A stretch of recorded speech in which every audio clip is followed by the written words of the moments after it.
tardes vamos a iniciar nuestro estudio del libro de Apocalipsis, que estamos llevando los días jueves, y vamos a darle lectura a los versículos 9 hasta el 20 del capítulo 1. Apocalipsis capítulo 1, versículo 9 al 20. Y después de hacer esa lectura vamos a hacer una oración también para dar gracias al Señor que nos permite leer su palabra. Dice el libro de Apocalipsis, capítulo 1, versículo del 9 en adelante hasta el 20. Yo, Juan, vuestro hermano y copartícipe vuestro en la tribulación, en el reino y en la paciencia de Jesucristo. Estaba en la isla llamada Patmos por causa de la palabra de Dios y el testimonio de Jesucristo. Yo estaba en el Espíritu en el día del Señor, y oí detrás de mí una gran voz como de trompeta, que decía: yo soy el Alfa y la Omega, el primero y el último. Escribe en un libro lo que ves y envíalo a las 7 iglesias que están en Asia: a Éfeso, a Esmirna, Pérgamo, Tiatira, Sardis, Filadelfia y Laodicea. Y me volví para ver la voz que hablaba conmigo, y vuelto vi 7 candeleros de oro. Y en medio de los 7 candeleros a uno semejante al Hijo del Hombre, vestido de una ropa que llegaba hasta los pies y ceñido por el pecho con un cinto de oro.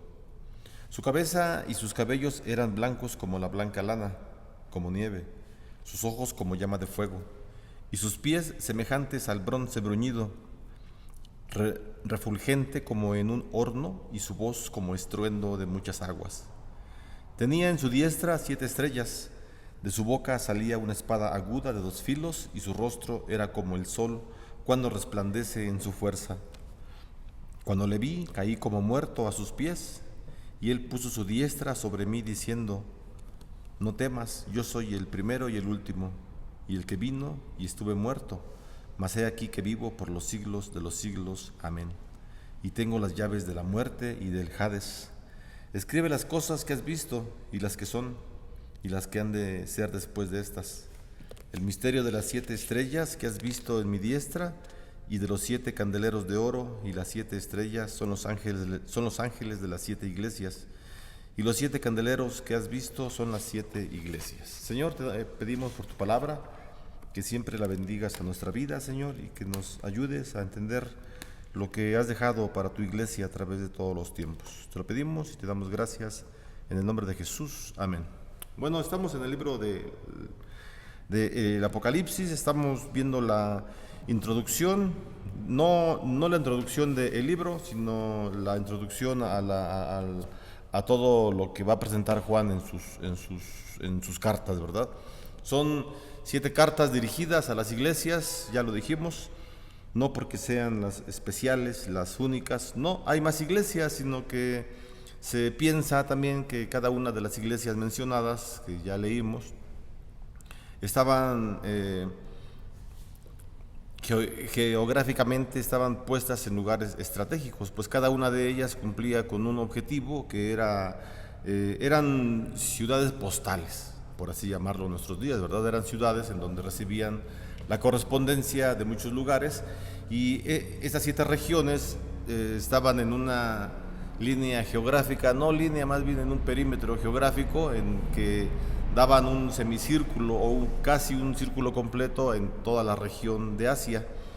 Entonces, el nombramiento de cada una de las ciudades, de las iglesias, lo vuelvo a decir, no es porque sean más importantes que otras, no, todas eran importantes, sino que ahí recibían correspondencia, y eran lugares que estaban muy estratégicos para poder repartir las cartas que Juan envía. Y no solo las cartas, sino todo el libro era leído en todas las congregaciones, no solo en las 7, sino en las diferentes congregaciones. Así que nos encontramos, ¿verdad?, con una información de lo que Jesús va a hacer en el futuro, de lo que Jesús está haciendo y de lo que Jesús ya ha hecho. Dice en el versículo número 9, dice: yo, Juan, o sea, Juan está hablando, ¿verdad? Yo, Juan, vuestro hermano y copartícipe de vuestro en la tribulación. Primeramente, Juan lo que hace, ¿verdad? Se está mostrando, estábamos diciendo hace 8 días acerca de la palabra testigo, y la palabra testigo lo que implica, ¿verdad? Es morir por dar testimonio de un acontecimiento, o morir por predicar, en el caso del cristianismo, morir por predicar la palabra de Dios, morir por predicar a Cristo, ¿verdad? Y Jesús mismo, cuando se presenta en los versículos anteriores, se presenta ante Juan, él lo menciona que es el testigo fiel y verdadero. Y comentábamos, ¿verdad?, que estos títulos del Señor, de ser un testigo fiel y verdadero, se refiere a todo el ministerio que Jesús realizó en su vida, el nacimiento de Jesús, el ministerio del Señor, que duró 3 años y medio, y su muerte y su resurrección.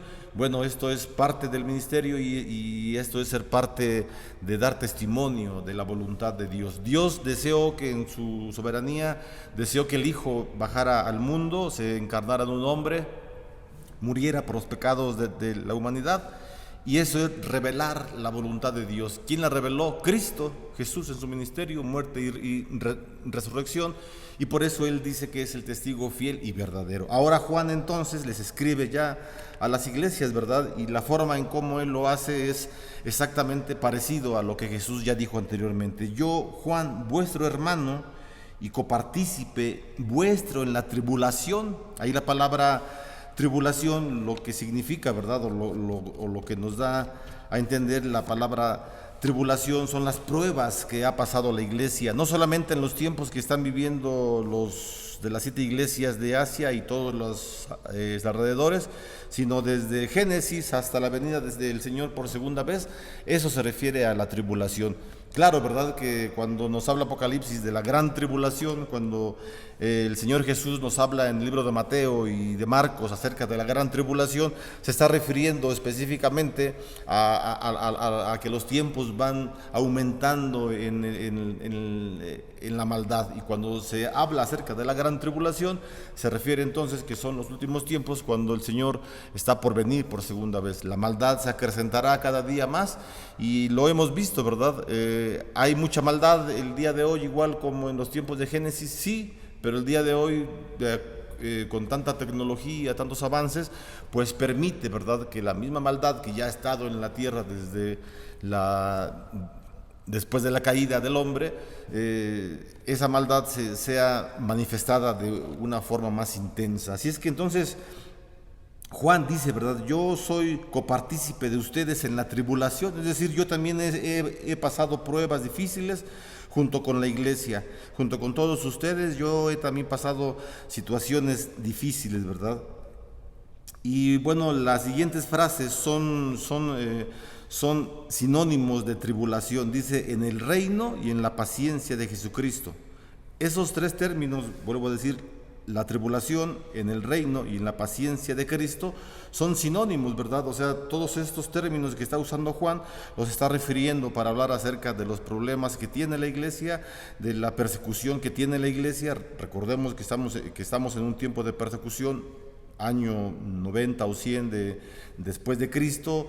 Los romanos están atacando fuertemente al cristianismo, los quieren desaparecer, etcétera, y Juan entonces les manda estas cartas, todo el libro de consuelo, para que la iglesia sepa que a pesar de que Roma es un imperio poderoso, Dios es más poderoso que él. Eso lo vamos a ver a través de los mensajes que le da Juan a las iglesias. Entonces, ya empieza diciendo Juan, ¿verdad? Yo soy su hermano, he estado con ustedes en las tribulaciones, en el reino, en la paciencia de Jesucristo. Y dice él que estaba en la isla llamada Patmos por causa de la palabra. Estoy leyendo la Biblia, la Reina Valera. Estoy en el versículo 9. Dice, estaba en la isla llamada Patmos, una isla, ya lo comentábamos hace 8 días, un lugar ubicado en el mar Egeo, una isla rocosa, no muy grande. Dicen los estudiosos que era una isla que medía 25 kilómetros de largo por 10 de ancho. No era muy grande, pero era una ciudad que algunos comentaristas también sugieren que era una prisión que usaban los romanos para la gente rebelde, para los que se levantaban en contra de Roma, ¿verdad?, como imperio. Juan, el cristianismo era un ejemplo de ello. El cristianismo, entre comillas, decían los romanos que se sublevaban al emperador, que no querían darle tributo al emperador. Ahorita lo vamos a ver, ¿verdad? Que había un día especial que los romanos habían apartado para adorar a su emperador. Y ese día en especial, entonces los romanos tenían que apartarlo, dejar de hacer todas las cosas para rendirle tributo al emperador, a un hombre, a los César. Entonces Juan conoce, ¿verdad?, cuál es esta situación y por causa del Evangelio se encuentra en esta isla, en una cárcel, y está por causa de la palabra de Dios y el testimonio de Jesucristo. Entonces Juan lo que está haciendo vamos a llamarlo así, está pasando consecuencias por predicar el Evangelio, por predicar la verdad. ¿Cuáles son las consecuencias? Persecución, afectación a su vida, a su familia, etcétera. Entonces Juan dice, yo soy un testigo fiel, verdadero, he pasado por la tribulación, he pasado por situaciones fuertes como todos ustedes, pero debemos continuar. Es un mensaje que le está dando claramente a la iglesia. ¿Por qué le está diciendo esto Juan a la iglesia? Precisamente porque ellos, la iglesia, ya pasaron, van a pasar y están esperando que los problemas no sean tan fuertes porque están viviendo en desgracia, en persecución, y Juan los quiere alentar. Entonces les dice Juan, no se preocupen, yo también he pasado estas situaciones difíciles, ¿verdad? Versículo 10. Dice, bueno, antes del 10, algo importante, ¿verdad? Que ya lo dijimos, pero que es importante resaltar. Dice Juan que por causa de la palabra de Dios está preso y por el testimonio de Jesucristo. Vuelvo a decir lo que al principio, Cristo fue testigo de la verdad de Dios. Cristo habló de su ministerio, fue testigo, y ahora Juan también se convierte en un testigo del mismo evangelio, perdón. Versículo 10 dice que Juan estaba en el Espíritu. Esa es la primera frase, ¿verdad? Yo estaba en el Espíritu. ¿Qué significan esas palabras de yo estaba en el Espíritu? Bueno, hay otras frases que son parecidas, ¿verdad?, a la que Juan escribe en el Apocalipsis. Años antes, quizá unos 40, 30 años antes, el apóstol Pablo también ya había escrito en Gálatas acerca de los frutos del Espíritu, ¿verdad? En Gálatas capítulo 5 también es una carta, es lo mismo que las cartas de Juan. Las cartas de Pablo también eran dirigidas a iglesias, a Corinto, a Éfeso, a la Odisea, etcétera, pero eran leídas en todas las iglesias, ¿verdad? En algunas que no están mencionadas en la Escritura, pero en todas partes eran escritas. Bueno, también Pablo había escrito algo acerca del Espíritu, ¿verdad? Pablo dice en Gálatas capítulo 5 que los frutos del Espíritu son amor, gozo, paciencia, etcétera, etcétera. Y Pablo sugiere, andad pues en el Espíritu, sed llenos del Espíritu Santo, dice en Corintios después. Sed llenos del Espíritu Santo. Entonces es una doctrina que el apóstol Pablo también tiene, ¿verdad? Y es una doctrina que habla acerca de ser controlados por el Espíritu Santo. Juan no está alucinando, como puede pensar quizá la gente, ¿verdad?, cuando dice yo estaba en el Espíritu. ¿A qué se refiere Juan? No está en un trance hipnótico. Claro, está viendo revelaciones, ¿verdad? Cosas que los demás no pueden ver.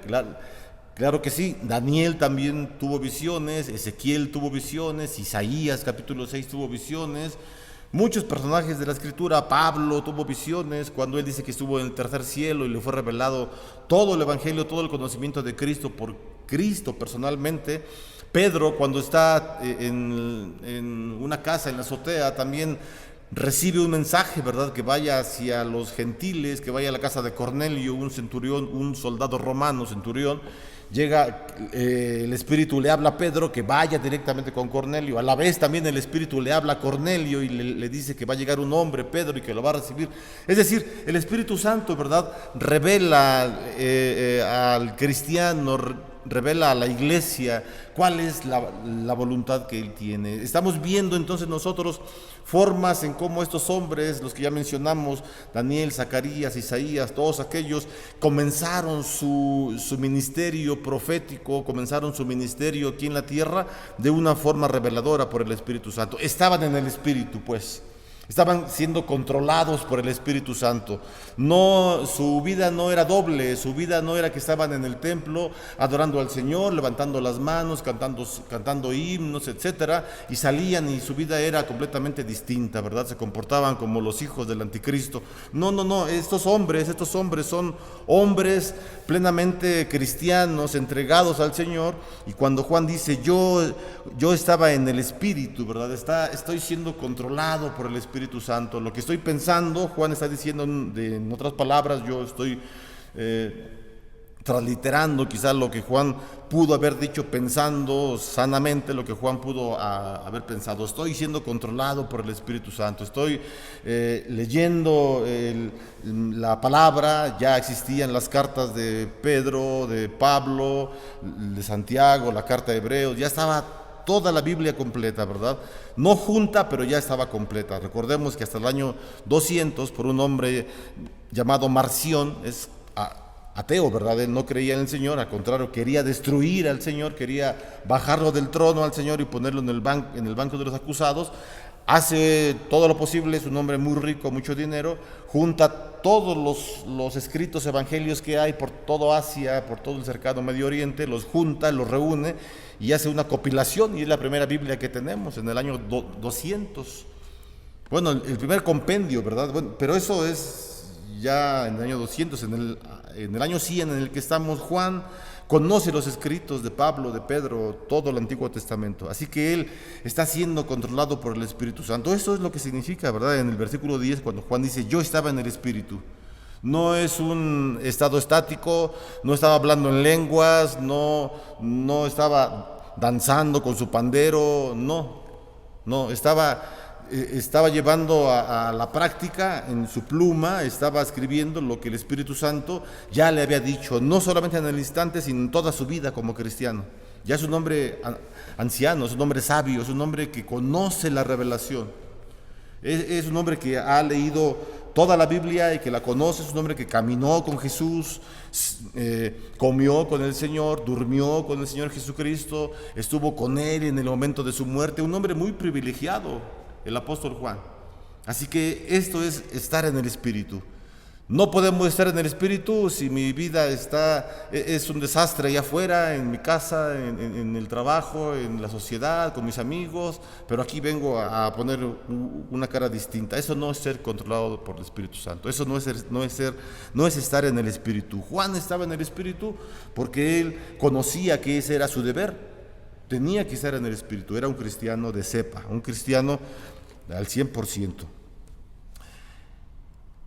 Estamos en el versículo 10. Yo estaba en el Espíritu en el día del Señor, dice Juan, ¿verdad? O sea, qué frases importantes. Estaba en el Espíritu en el día del Señor. Y aquí se han hecho muchas interpretaciones acerca del versículo 10 y de esta frase en el día del Señor. Algunos sugieren, ¿verdad?, que pues era exactamente en el día cuando hacían los preparativos para alabar al Señor. Otros dicen que no, bueno, etcétera. Entonces, lo que podemos pensar nosotros, ¿verdad?, cuando dice Juan que estaba en el día del Señor, estábamos comentando hace ratito, yo estaba diciendo, porque así lo dice la historia, ¿verdad?, no porque yo lo haya inventado, que los romanos, el Imperio Romano apartó un día a algunos de los emperadores, a algunos de los romanos se les ocurrió apartar un día para adorar a su emperador, y ese día entonces era conocido como el Día del Emperador. Y todo el Imperio Romano, todo, no solamente Italia y su capital Roma, sino todas las provincias que habían, sobre todo en el cercano Medio Oriente y parte de Europa, y todo el territorio romano, que fue un imperio muy fuerte, muy grandioso, desastroso, claro, ¿verdad?, pero fue muy grande. Obligaban a cada uno de los ciudadanos, fueran romanos o no fueran romanos, fueran italianos o no fueran italianos, a adorar a su emperador. En el tiempo que estaba Juan era el emperador Domiciano. Bueno, era una orden, ese era el día del emperador. Así que Juan no haciendo caso al día del emperador. Dice, yo, Juan, estaba en el Espíritu en el día del Señor. Es decir, ¿cuándo es día del Señor? Para nosotros, para la iglesia, después de la muerte de Jesús y la resurrección de Jesús, es el día domingo, claro que sí.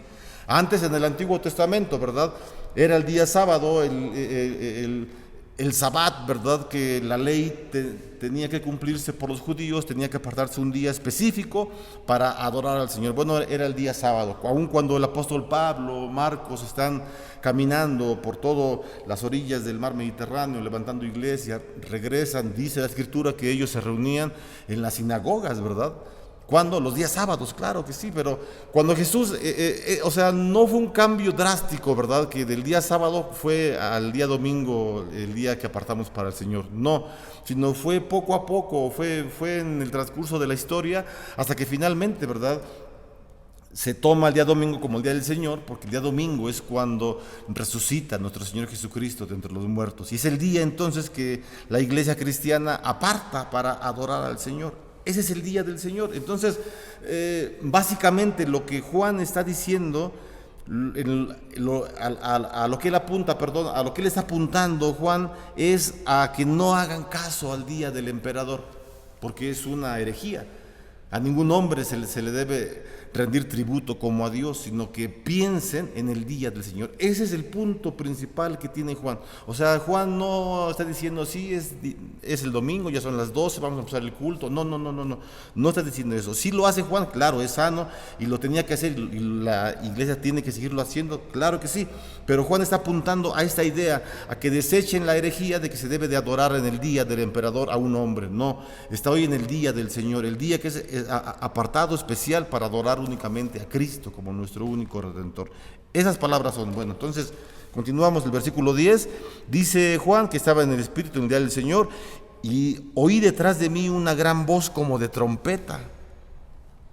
Aquí, bueno, recordamos, ¿verdad?, que la trompeta para los judíos no era tanto un simbolismo, pero era una forma de recordar que la trompeta tiene una analogía de mando, ¿verdad? Cuando sonaban las trompetas en Israel, cuando el Señor determinaba, ¿verdad?, que Israel avanzara en el desierto, por ejemplo, que tomara cierta ciudad, las trompetas eran sonadas, era como una voz de alarma. Dice Pablo también en la carta a los tesalonicenses, en la primera carta, en el capítulo 4, que cuando venga el Señor Jesús lo hará con voz de arcángel, con voz de trompeta, ¿verdad?, es decir, con gran autoridad.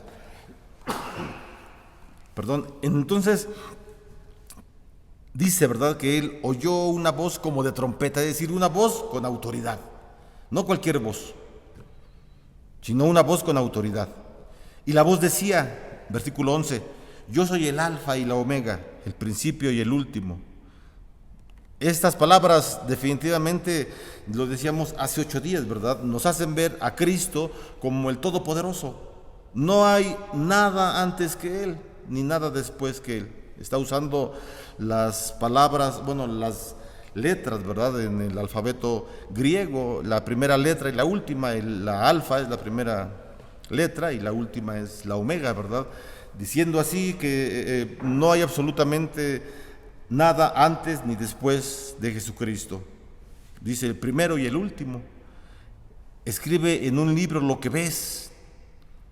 Entonces, hasta aquí, hasta esta frase que acabamos de leer, escribe en un libro lo que ves. Nos damos cuenta entonces que los versículos del 9 al 20 del capítulo 1 de Apocalipsis están presentando, en primer lugar, la exaltación de Cristo. Ya la vimos toda la exaltación, ya la explicamos, ¿verdad? Entonces nos dejan ver la exaltación de Cristo, una doctrina importante. Dentro de la cristología este tema es muy importante porque los apóstoles lo escribieron. El apóstol Pablo lo escribe en la carta a los Efesios, capítulo 2, en la carta a los Filipenses, ¿verdad?, cuando él habla y dice, y toda lengua confesará que Cristo es el Señor.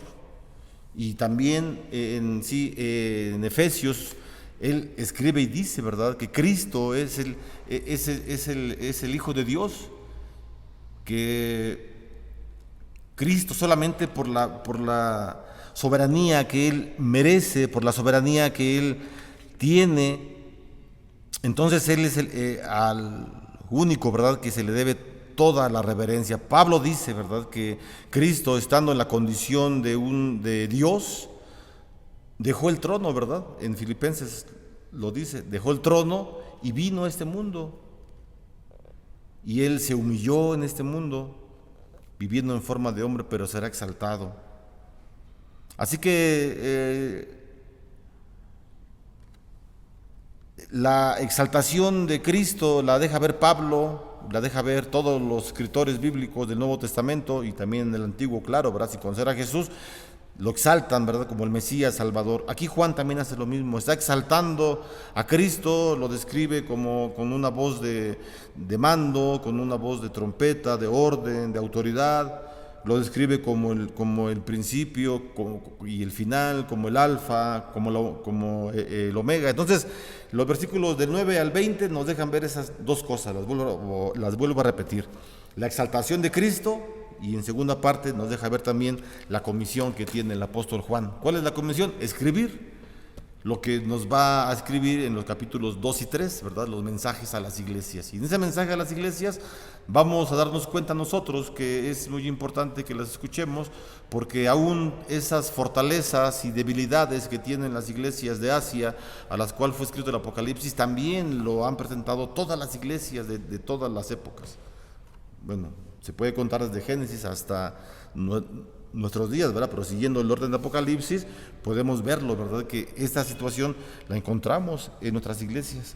Y, hermanos, entonces, el libro de Apocalipsis es una ayuda para nosotros como iglesia, que quizá en un momento de nuestra vida, quizá en un momento de nuestro ministerio, si alguno está en el ministerio, aunque no estemos en el ministerio, en un momento de nuestra vida presentamos algún tipo de prueba, de persecución, lamentablemente, y de dolor, ¿verdad?, de enfermedades, de pobreza, etcétera, de pruebas.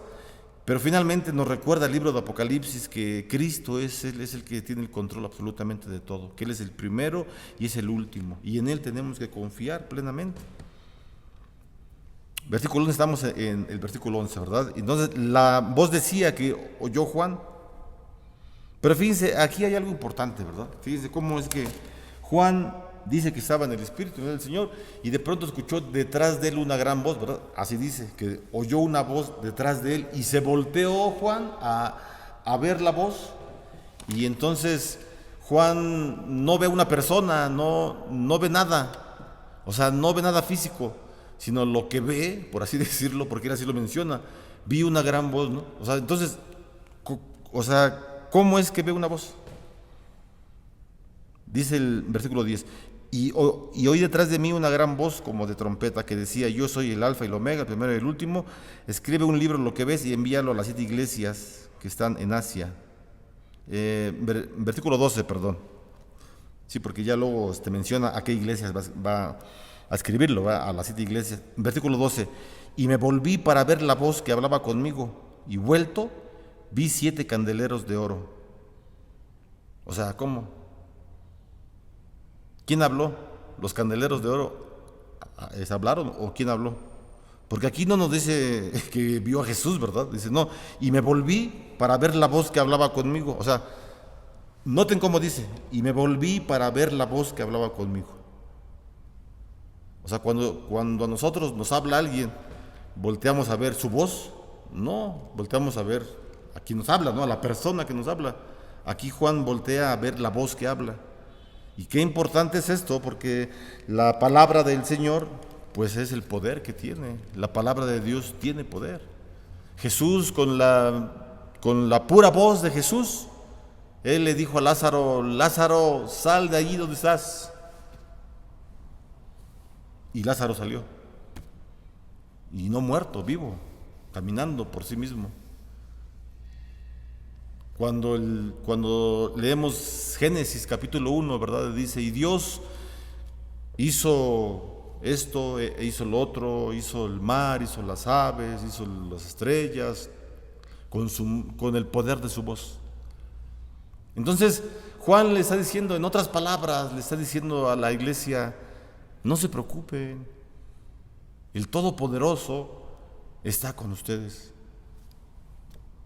Y esa es la frase, ¿verdad? Si Dios conmigo, ¿quién contra mí? Todo esto permea la Biblia, este pensamiento de seguridad que nos da la voz del Señor, la seguridad que nos da la palabra de Dios, la seguridad que nos da el Espíritu Santo. Eso es muy importante. Hermano, ¿cuánto tiempo vamos? Por favor, dime. Media hora. Bueno, otro poquito. Entonces dice Juan que se volvió, en el versículo 12, se volvió para ver la voz que hablaba con él. Y vuelto, vi 7 candeleros de oro. Bueno, Juan los vio, ¿verdad? Vio 7 candeleros de oro. Vamos a seguirle porque va junto, ¿verdad? Y en medio de los 7 candeleros, a uno semejante al Hijo del Hombre, vestido de una ropa que llegaba hasta los pies y ceñido por el pecho con un cinto de oro. Estas características son importantes, ¿verdad? Porque quien está hablando, de quien está hablando es de Jesús. Dice que él vio 7 candeleros de oro. Usted recuerda, ¿verdad? Ahí la forma en el libro de Éxodo, no recuerdo el capítulo, creo que 25, cuando el Señor manda, ¿verdad?, a Moisés a que fabrique todos los utensilios y herramientas del lugar santo, del templo, y le manda que fabrique un candelero que hace 8 días no me acordaba el nombre es el menorá. Ahí se escribe menorá con AH al final. Y el menorá era un candelero con un poste, y en el poste salían 6 brazos, ¿verdad? Y el central eran 7 con el central. Aquí entonces Juan está diciendo esto. Yo vi los candeleros, ¿verdad? Y lo que vio él, vio 7 candeleros de oro, otra vez el número 7, lo decíamos que el 7 va a aparecer muchísimas veces, simbolizando la plenitud, la totalidad. Y los candeleros de oro pues son las iglesias, ¿verdad? O sea, las iglesias que ya mencionó. ¿Cómo lo sabemos? Nos lo dice el versículo 20. Vamos a leer el versículo 20. Bueno, antes del 20, quiero leer el versículo 12 y 13 y después el 20, así en esa secuencia, para que entendamos qué son los candeleros y los ángeles, que la palabra misma nos los dice, ¿verdad? Versículo 12, y me volví para ver la voz que hablaba conmigo, y vuelto vi 7 candeleros de oro. Versículo 13, y en medio de los 7 candeleros a uno semejante al Hijo del Hombre, vestido de una ropa que llegaba hasta los pies y ceñido por el pecho con un cinto de oro. Versículo 20, el misterio de las 7 estrellas que has visto en mi diestra y de los 7 candeleros de oro.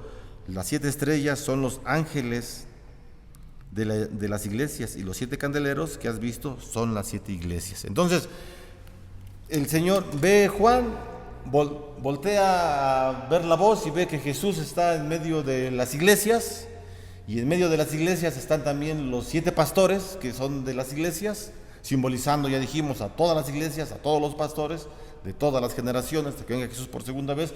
Y Jesús está allí con ellos, está presente con ellos. El Señor, su Dios, el Todopoderoso, el Alfa, la Omega, el que es, el que era, el que ha de venir, etcétera, el principio, el último, está con ellos. Y Juan les dice: no tengan miedo, los van a perseguir, bueno, los van a matar, quizá muchos de ustedes, los van a matar, literalmente los van a matar. Y los mataron, hermanos. Bueno, me río, no de gusto, ¿verdad? Pero porque sí los mataron a muchos. Les van a cortar la cabeza, los van a crucificar al revés, por no hacerlo como Cristo en la dignidad, ¿verdad? Pero Cristo está con ustedes. El Señor está con ustedes. Eso es lo importante. Y es el mensaje que Juan le da a las iglesias, es el mensaje que Juan le está dando a nosotros. Cristo está con ustedes. Y más adelante le dice cómo está Cristo, ¿verdad? La forma en cómo está Cristo. Bueno, es que no podemos avanzar tan rápido, así nada más, sin brincar muchas cosas. Por ejemplo, dice en el versículo 13... dice que el que estaba ahí con ellos era semejante al Hijo del Hombre. Y este texto nos remite, ¿verdad?, a Daniel capítulo 7, versículo 13, en donde Daniel, siglos antes que Juan, tuvo una visión parecida a este. Y más adelante, en el capítulo 10 de Daniel ve exactamente algo parecido. Lea el capítulo 10 del libro de Daniel cuando acabemos el estudio, cuando tenga usted chance. Léalo y la revelación o la visión que tuvo Daniel fue casi exactamente igual a la que tiene Juan. Daniel tiene una visión, ve también a un hombre que viene con la apariencia que describe Juan, etcétera, y entonces los dos hombres de Dios están viendo al Mesías Salvador.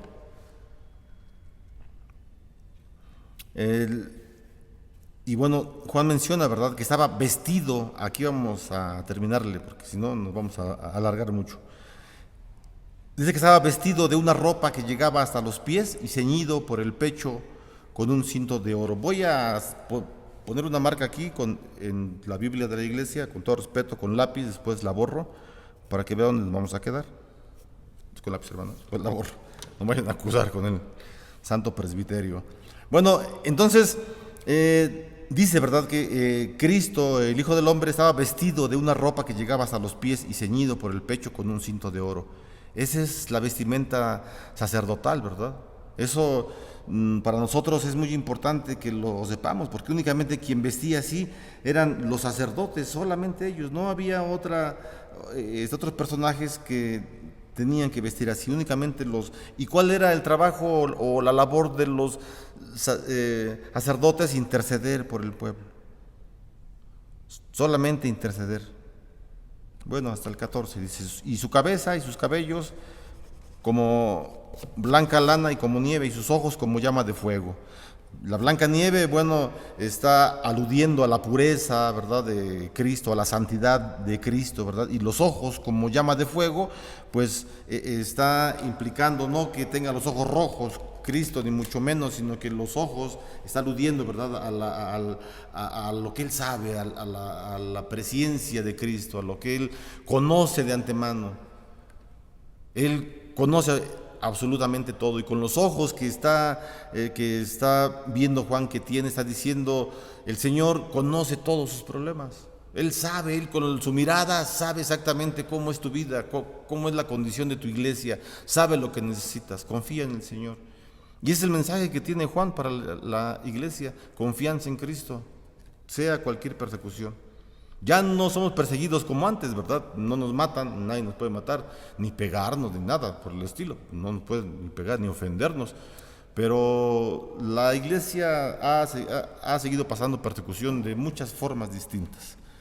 Y el mensaje es este. Siempre va a ser el mensaje que Cristo está con nosotros, que Cristo está en medio de la iglesia. Más adelante vamos a ver cómo es que lo menciona, ¿verdad? Que sus pies, porque empieza a decir cómo estaba vestido el personaje y sus características. Y dice que los pies eran de bronce bruñido, igual aludiendo a la permanencia de un lugar. El bronce es un metal muy pesado, y lo dice también a una de las iglesias el mensaje. Cristo está dentro de tu iglesia con pies de bronce bruñido, es decir, Cristo está eternamente en tu iglesia, va a estar siempre ahí. No se va a ir, claro que no, porque está con pies de bronce, está cuidando a tu iglesia, está cuidando al pastor, a su iglesia, a todas las familias. Ese es el mensaje que tiene Apocalipsis. Es un mensaje entonces de esperanza, en el cual la iglesia pues debe seguir contando. Vamos a terminar aquí, hermanos, vamos a separarle y continuamos en los 8 días con los siguientes versículos. Vamos a orar. Señor, te damos muchas gracias por tu palabra, Señor. Te pedimos perdón, que nos sigas alimentando de ella, Señor, que nos sigas fortaleciendo a través de tu Espíritu Santo, y que siempre en cada uno de los hogares, Señor, de tu iglesia, no solamente de Getsemaní, sino en todas las iglesias, Señor, del mundo, que siempre haya esa seguridad que tú estás con nosotros, que tus pies, Señor, son estables en nuestra vida, Señor, que tú estás de una forma permanente en nuestra iglesia, y que tú intercedes, Señor, por cada uno de nosotros, y te lo agradecemos, Señor. Nos da seguridad, nos da confianza, a pesar que pues tengamos situaciones o momentos difíciles, Señor. En ti estamos confiando siempre, y eso es la seguridad que nos da tu Espíritu Santo a través de la palabra. Oramos para que haya fortaleza siempre en nuestras vidas, y que en el instante que tú desees que regresemos a los templos, que lo hagamos siempre, Señor, solamente para buscar un solo objetivo: honrar y bendecir tu nombre, alabarte públicamente y decir que tú eres nuestro Dios todopoderoso. Te damos las gracias en el nombre de Jesús. Amén. Hermano, reciba la bendición del Señor, que la gracia del Señor Jesucristo, el amor de Dios y la comunión con su Espíritu Santo sean hoy y siempre con cada uno de ustedes y sus familias. Amén.